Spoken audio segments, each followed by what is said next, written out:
Jesus. And for those of you who are wondering, Fridays are awesome. Thank you for watching CNN 10 on this January 19th. Paris, France is just over 40 square miles in area. That's also about the size of an oil spill that's spreading in the East China Sea.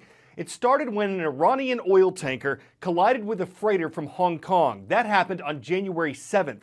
The oil ship caught fire and stayed afloat, burning until it exploded and sank a week later on January 14th. Officials believe all of its 32 crew members died in the accident. The tanker was carrying 136,000 tons of condensate oil. It's a type used in jet fuel, and it's lighter in color than the thick black crude oil that's been seen in other oil spills. But though environmentalists say some of the oil on board the ship probably burned off in the fire, they're concerned that what remained could still hurt marine life in the area, like whales and porpoises. They're also worried that the fuel that powered the ship will leak as well, and that could make things worse. It's very toxic. The oil slicks, China says there are 4 of them, almost doubled in size this week. Other boats are in this area of the East China Sea working to clean up the oil. And environmental group Greenpeace expects any contamination to stay relatively close to the sunken ship, though winds have pushed the spill east toward Japan. There have been some breakneck swings in the value of Bitcoin. We reported on this digital form of currency last month. It was created in 2009. People can either buy Bitcoin units or mine them, use computers to solve complicated math puzzles to create Bitcoin.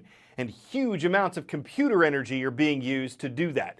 But there's a lot of uncertainty about the currency. It's volatile, highly changeable, like all cryptocurrencies. And an example of that played out in recent days when Bitcoin's value took a nosedive, temporarily dropping to below $10,000 earlier this week. A single Bitcoin was valued at nearly $20,000 in December. Investors don't know exactly why the drop happened, but the Bloomberg Financial and Media Company reported early this week that Chinese officials were taking steps to limit trading in cryptocurrencies. And South Korea also took steps to regulate exchanges of digital currency. 10-second trivia. H1N1 and H3N2 are examples of what? Asteroids, flu strains, chicken breeds, or robots? With an H for hemagglutinin and an N for neuraminidase, these are examples of strains of the flu.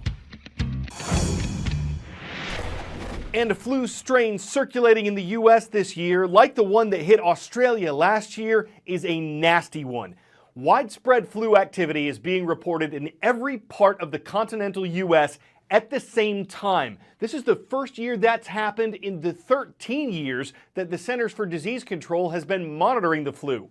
One reason, this year's vaccine doesn't appear to be very effective against the actual flu virus that's spreading. Experts predict it'll be about 30% effective.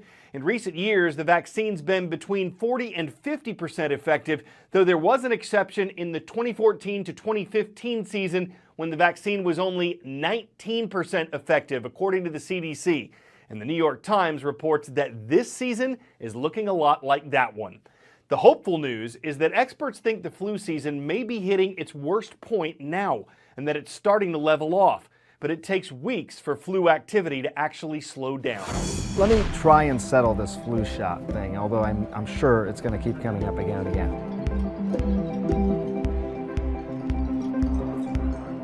You can't get the flu from the flu shot. It's a dead virus. It can't actually cause flu. Why do people feel sort of crummy afterward? It's because the flu vaccine is actually working, making your immune system fire up, get ready, and recognize if it actually sees the flu, how to kill it. No, it's not 100% fail-safe, but it's still going to offer a lot of protection so that you're not going to be as sick, as likely to get sick, or if you do get sick, have a shorter duration. Okay, so if you're like me, your mom probably said, don't go outside in the cold without your hat on, you're going to catch the flu. You can't catch the flu from just simply being outside in the cold. But it does raise the question, why are there so many more flu cases in the winter months? You're likely to stay indoors more. So if one person is sick, more people are likely to get sick. The sun is lower in the sky, and as a result, you have less vitamin D actually being produced in your body. Your immune system starts to get suppressed a little bit.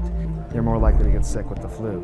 The winter months tend to be lower humidity. Viruses like the flu virus, they like lower humidity. They're likely to live longer. So your mom may have been right. I mean, look, moms are always right, but maybe not for the reasons you originally.